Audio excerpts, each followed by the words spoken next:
এ টাকলা আবার মাথা খারাপ করবে। কে বলল? আমাকে কেন বলতেছেন? যে বলছে তাকে গিয়ে বলেন। ফালতু মাথা খারাপ করতেছে।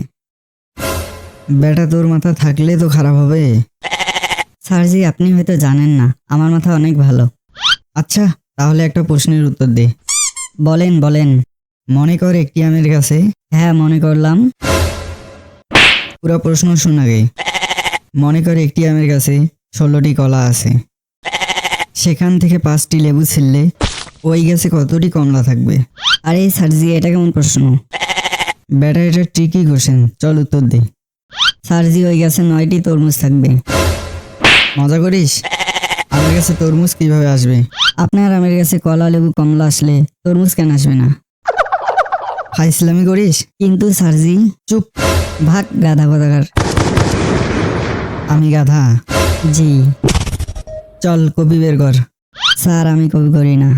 কেন করবি না? স্যারজি, লাস্ট টাইম কপি করছিলাম বলে অনেক মার পড়ছিল। কোথায় কপি করছিলি? এক্সামে কপি করেছিলাম। বেয়াদব। স্যারজি, একটা কথা বলবো? বল। অন্যের কাজে নাক গলাতে নেই। অনেক জ্ঞান দিচ্ছিস বেটা। জি স্যার, অনেক জ্ঞানী তো আমি, এজন্য আমার নাম মিস্টার জ্ঞানী। আচ্ছা, এত জ্ঞানী তো একটা প্রশ্নের উত্তর দে। করেন করেন, যে কোনো প্রশ্ন করেন। এমন একটি সমস্যা বল যেটার সমাধান করলেও প্রবলেম, না করলেও প্রবলেম। মনে করেন মার্কেটে অনেকগুলো মহিলার সামনে আপনার লুঙ্গিতে আগুন লাগছে।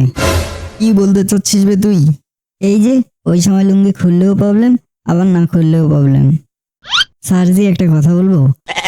এরপর থেকে বাইরে গেলে আন্ডারওয়্যার পরে যাবেন, নইলে কখনো আগুন লাগলে আপনার লেনার চেয়ে দেনাই বেশি হয়ে যাবে। বেটা তোকে